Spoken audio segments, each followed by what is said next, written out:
Hey, warm up on the low. Welcome to lovely Las Vegas for Coast to Coast Hoops with myself, Greg Hoops Peterson, now part of the VSiN Family Podcast. We've got a great podcast for you as we're going to be joined in segment number 2 by one of our good friends, Justin Perri. He does amazing work over at Shot Quality Bets. We're going to be taking a look at just a little bit about what they're doing in general to prepare for the upcoming season, how difficult it is when there is a small sample size available to be evaluating these teams, just sort of some of the preseason preparation that they take a look at, and something that has been very prevalent in college basketball over the last few weeks is noticing these big men going through injuries, like Tolu Smith over at Mississippi State, Donovan Clingan at UConn, how to gauge sort of these injuries, how it's a little bit of a situation-by-situation basis, and how hard it is to pinpoint how close to 100% a guy is as well. So we've got a lot that we're going to be discussing in Justin, just the way that Shot Quality Bets works, and so much more in segment number 2. If you do have a question, comment, segment idea, what have you for this podcast, you do have one of two ways to be able to throw those in. First one is my Twitter/X timeline at @Junior_D1. Keep in mind, letters the they mean does not matter. As per usual, please do send these into the timeline. And the other way is find an Apple Podcast review. If you rate this podcast 5 stars, it is very much appreciated. From there, you're able to fire in whatever you'd like to hear on this podcast via that 5-star review. And something that we'll be getting on the podcast tomorrow is that looks like Kansas basketball is going to be getting an infractions ruling with the 6-year saga as to what's all been happening with regards to the investigation in them. And I can tell you right now, we're probably not going to be getting too big of sanctions coming down for Kansas, but we're going to be seeing what happens there tomorrow. And there's a lot of conferences that are having their media days. I know that the Field of 68 was out there at the Summit League, the Big Ten media days, that is currently off and running. Personally, I don't make a lot out of media days. It's great for the fans to get hyped up and everything like that. And for those that actually work in media, I'll take 20 seconds to address a very, very niche audience. Very good to be able to meet with other people. It's how I've been able to make some connections with some of the guests that I have on, some of the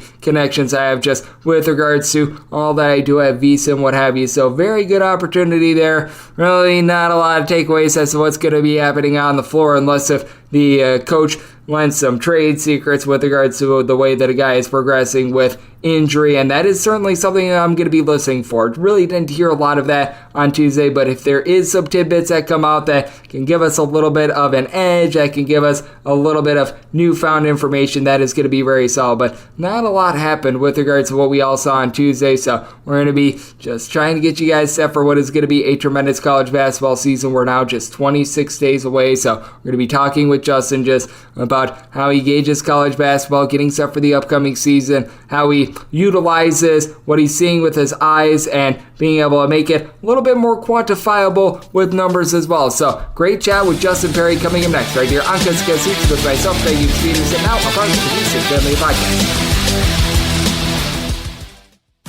Sports Betting Innovative Analytics has taken the guesswork and emotion out of sports betting to bring you an innovative and trustworthy resource to enhance your journey to becoming a winning player. With industry-leading money-back guarantee options backed by their sophisticated modeling, they want to introduce you to a system that's not widely seen or available to help you beat the bookmaker. Specializing in NBA, college basketball, and WNBA, your first week is always free. Get started at SBIA1.com today.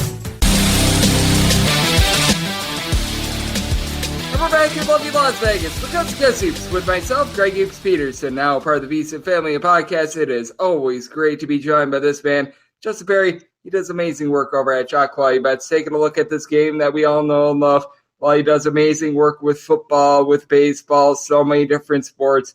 Where he truly shines is college basketball. We are going to be back into it before we know it. He has been preparing all offseason long for what we are going to be seeing. We are getting closer and closer, and you're able to follow him on Twitter/X over at Justin Perri. His first and last name. Last name is spelled Perri, and then the number 8 all together. And Justin, I know you do a great job of putting numbers to what we're seeing with our eyes, and it's always appreciated to get you aboard. Thank you. Greg, quite the introduction. Really appreciate you having me back again this season for college basketball. It's going to be a blast just to dive into some of the numbers and bring some of what shot quality really, allows us to see to some of our chats. Absolutely. And what I think is so interesting is taking a look at some of these offseason injuries and how they are going to be affecting teams, because now we're getting more and more information out as these teams are practicing, getting set for a season that is now 26 days away. Very interesting to see there. But how much do you factor in things like injuries when it comes to both your preseason numbers and when it comes to the regular season as well? Because I do think that it's one of the most difficult things to do, regardless of if you're using your eyes, if you're using advanced analytics, what have you, because it's just so situational. Yeah, I definitely think that, the toughest game to predict is obviously the first one, right? And probably the second one. The cool thing about what we're trying to do here is that we know a lot about these programs. So, when we're setting our priors over at Shot Quality, when I'm fine-tuning my models, it's based on a lot of sort of how we know programs and coaches are going to be attempting to use talent and then sort of plugging in the abilities that we know their guys are going to have. It's not an exact science, but your priors really do give you a leg up if you formulate them properly, because it sort of calibrates a successful November. We're very excited. The cool thing is when you use this expected data, you're actually faster to that actual perception of what is going on a team and player level, rather than sort of living and dying by the variance of like the box score and how many points actually go down. It's definitely a very interesting process to start the year, but one we take a lot of pride in how we handle. Yes, absolutely. And the reason why I bring up injuries so early in this conversation is that there's a pair of teams that are going through it. One might have their man out there on the floor opening night. The other, probably not until conference play. Tolu Smith for Mississippi State, he's currently banged up. And then Donovan Clingan for UConn. He is currently dealing with a lower body issue. And let's start with UConn first, because they are the defending national champions. And I don't know if you think differently, but I don't have them number one in terms of my projector or finish or anything like that. But I certainly do think that UConn going to be one of the better teams in all of college basketball. And how do you view an injury like Donovan Clingan's? Because I honestly think it would be best if UConn does sit him out the first few games, even though they are saying that the timetable should put him on pace to be able to play in that season opener against Northern Arizona. But with them playing Northern Arizona, Stonehill, and Mississippi Valley State to open up the year, I think it would probably be better to take caution there rather than throwing him out there and perhaps having a be less than 100% when they play State Kansas at the beginning of December. I'm with you. I think they're probably going to err on the side of caution, and I hope they do. He's a key part of what the champs expect to bring back. I do think this is going to be a team that is, ranked throughout the majority of the season. Maybe some weird mid-February slip-up like we saw last year. They had a really great season, of course. That was mid-January, pardon me, where they lost all those home games, or a couple home games and some Big East games. But the Big East is going to be a gauntlet again this season, and there's no denying that. So I think they really do want to heal up, get focused. Clingan is nothing besides a beast. Last year was 96th percentile in shot quality metrics of both efficiency cutting to the basket and in terms of his frequency attacking the rim. So he just did a really good job getting to the hoop, got really good free throw rates, 0.5. So almost every other time he had a possession, he would get to the line. So pretty great, effective rolling to the basket as well. He's a key part of what they're looking to do in terms of attacking the paint. It's what makes this UConn team so deadly. They're able to attack the paint. You have to pay attention to the guys they have around the rim, and then they do have the sharpshooters to make you pay. It's smart basketball. It's a rim and three, and shot quality is proud to have UConn using our data. So it is reason to think that this stuff does really work. And I love the fact that you guys are able to do such a good job of being able to put AI to work, being able to take a look at what we are seeing with our eyes, and being able to just put a few numbers to that as well. As Justin Perri does great work over at Shot Quality Bets, is joining me right here on Coast to Coast Hoops. And what I think is so unique about you guys is that you've done really well at the beginning part of the season the last few years, despite the fact that it is very difficult when you do have smaller sample sizes, because as we know, there could be a team that they put up like 75 points in a game against Virginia, but if you take a look at how lucky/unlucky they got, the advanced numbers might tell a little bit of a different story. How difficult is it towards the early part of the season when you do have small sample sizes and you see a team is shooting like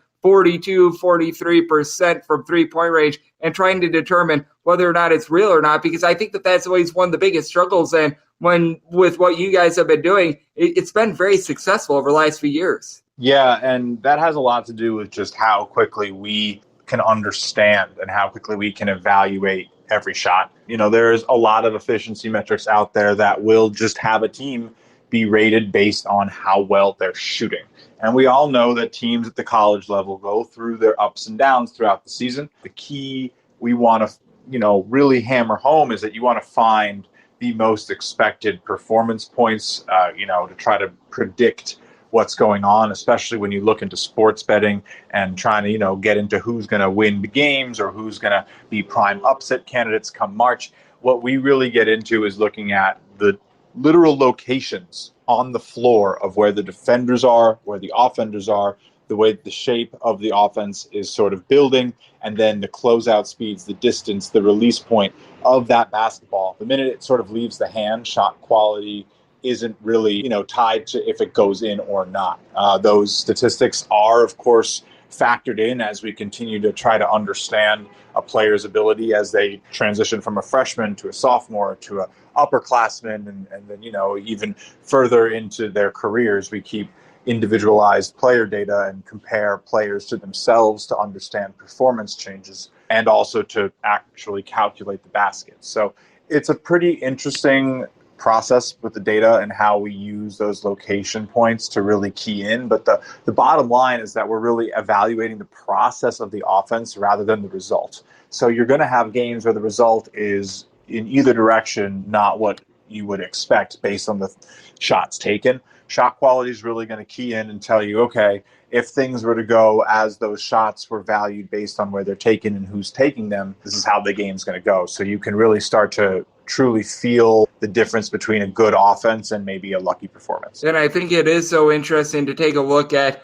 just what is not an outlier as well, because I was mentioning Tolu Smith over at Mississippi State, and I think that they're such a fascinating team coming into the year, because with Tolu Smith, the big news is that he is probably going to be out until SEC play, deal with an injury. That, I think we can both agree, is a blow. He led the team in scoring last year, 8.5 rebounds per game, guys, and absolute menace down low. But what else is interesting about Mississippi State is that they pick up Andrew Taylor from Marshall, and this was for a team that out of 363 D1 teams, they were 363rd with regards to three-point shooting percentage. And how do you take a look at a team like a Mississippi State that they add a guy in Andrew Taylor that was a terrific shooter at the lower level, but now he has to, for one, step up a level, and two, try to elevate an offense that, quite frankly, could not hit anything from the outside? Andrew Taylor, interesting stat sheet, really is going to help them space out that offense. And like you said, Mississippi State, man, inefficient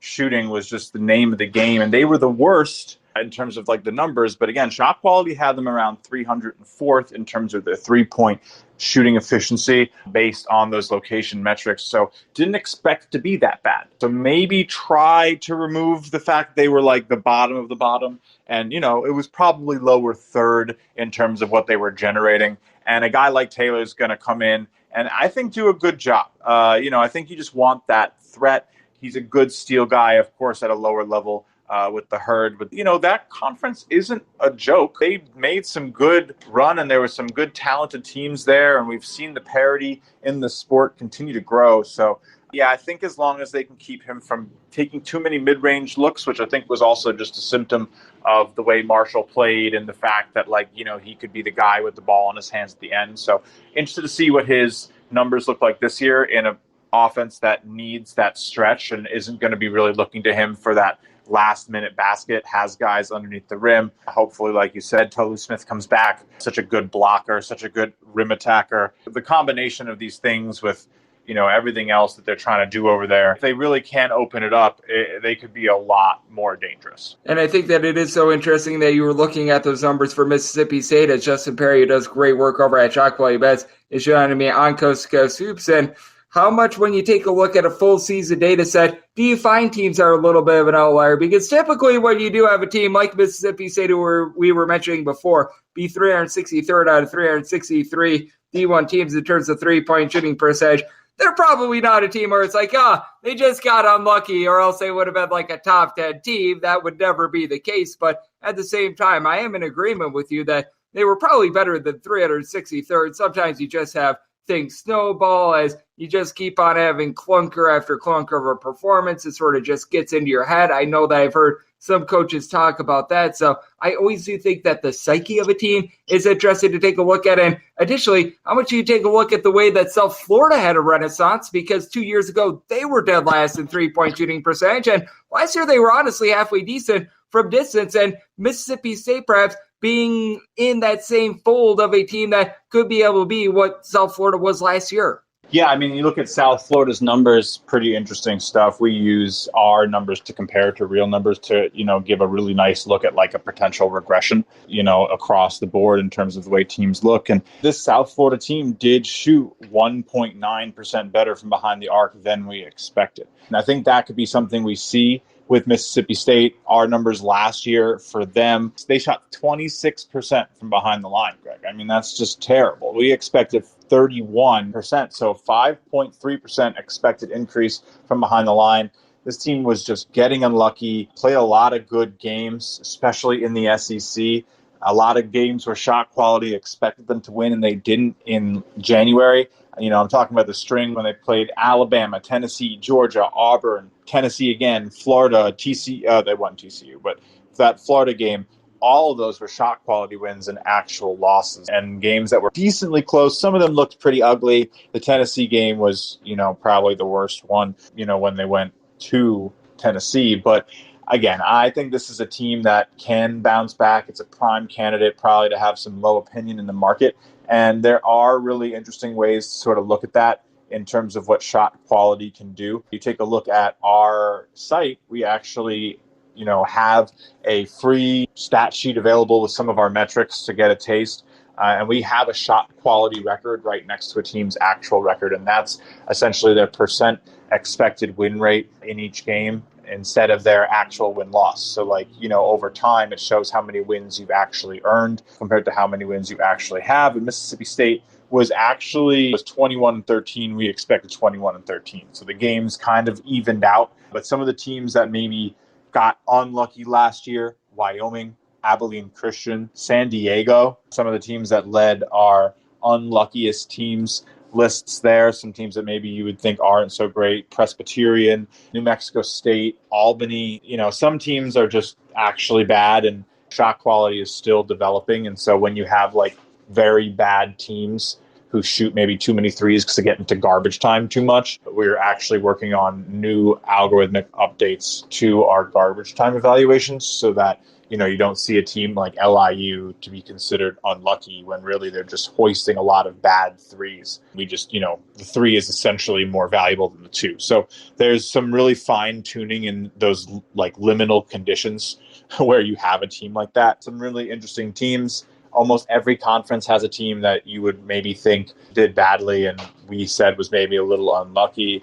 Teams like Cal Poly in the Big West, Idaho in the Big Sky, looking for VMI maybe to have a bounce back this year in the Southern Conference. It's going to be fun. I'm excited. 360 teams coming back. The other 6 months of the year, we maybe talk about 70 teams, personally between baseball and NFL. That's pushing it. So really excited to have the 300 plus back. Oh, I am right there with you. It's so nice to have so many teams. And you mentioned something so interesting there, talking about a team like LIU not necessarily being unlucky. And I know that another great statistician out there, Eric Haslam of Haslametrics, who's actually going to be on this podcast a little bit later on during the week himself, he does something called analytically final, which is pretty much where if a team is down 20 points with 90 seconds to go, they're hoisting up threes and everything like that. That doesn't necessarily count on the ledger. I think that that's an interesting thing that he does, and I do think that that's a correct way of being able to evaluate things. I'm not sure if you agree/disagree, if maybe you draw a little bit of inspiration from that sort of model, but I do think that it is interesting that you have been trying to dive into that a little bit more, and I do think that that's really a good model to be able to take a look at, and something that the raw stat sheet, the box score, what have you, doesn't really account for. Yeah, definitely. And I love what Haslam is able to do with his should versus and actual when you go diving into his page and when you look at game logs and how he sort of keeps his model accountable in terms of showing you the differences between expected and actual. So, there's a lot of really good work being being done in analytics right now. And, Haslam and his site was one of the ones that I came up on learning this game. Ken Pom, obviously the godfather of all of this stuff. Where would we all be without him? I mean, it was only a few years ago where those names weren't so commonplace. And I think it speaks a lot to how people are looking into the game. And I expect SQ to be something that we, continue to talk about.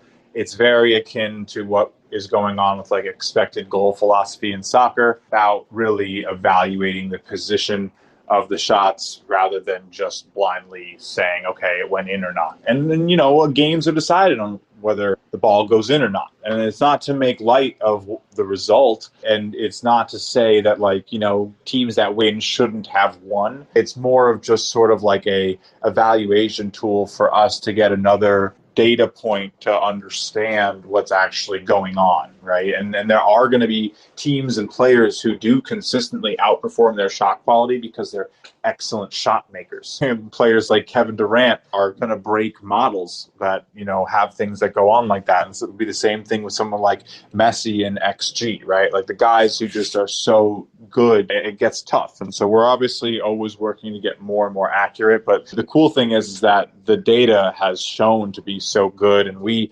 actually have stats from last year that show that using shot quality points per possession gives you the same predictive ability within 4 games at the team level that you get with just points per possession in like 20 games, because of just the way that variance essentially finally keys in on what's actually expected from a team and how good they actually are. Shot quality is just proving again and again to get there faster. So we're super excited about the results, excited about another good season. And, hopefully some of these teams bounce back and find these pieces to really open up their game. I do think that with regards to being able to take a look at all of it, it is so interesting. And to your point as well, there's just so many more great models that are coming out that are helping us understand college basketball a whole heck of a lot better. And Justin's at Shot Quality Bets is one of the best out there. You guys do an amazing job being able to put numbers to what we're seeing with our eyes, doing a great job of being able to extract what we're actually seeing and be able to take a look at it from a quantifiable sort of way. And I know you guys are set for what is going to be a tremendous college basketball season. And certainly day by day, as more information is coming out, you guys are doing small tweaks to be able to get us set as well. So let the good people at home know what's all on tap for you and how people are able to follow along on social media and other platforms. Of course, shot quality. We're getting set for a whole nother season. We have shotqualitybets.com that you should definitely go check out and see what we're all about. And if you're interested, just give me a shout.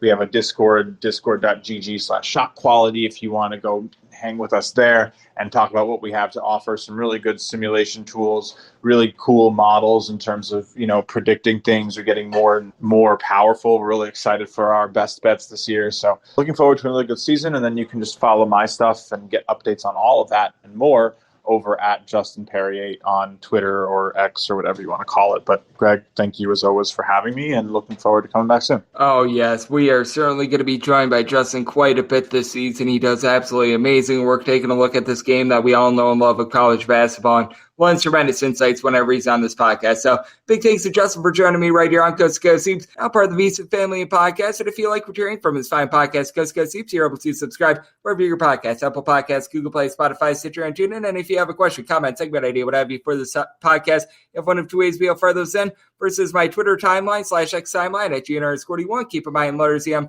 Maybe it does not matter. As per usual, please do send these into the timeline. And the other way, find an Apple Podcast review. If you rate this podcast 5 stars, it is very much appreciated. From there, you're able to fire whatever you'd like to hear on this podcast via that 5-star review. We've got 2 conference previews left, the Pac-12 along with the Big 12. We're going to be doing those within the next 2.5 weeks or so. And then once the college basketball season gets started in about 3.5 or so weeks, you're going to be getting picks and analysis on every single game, every single day. We're getting closer and closer, and I'm with you guys, rain or shine, games or no games, because in the offseason, there's a lot of preparation to do, and we're doing that right now. And then once we get in season, the excitement really begins. So appreciate you guys joining me once again today, and I'll be back with you once again tomorrow. Thank you.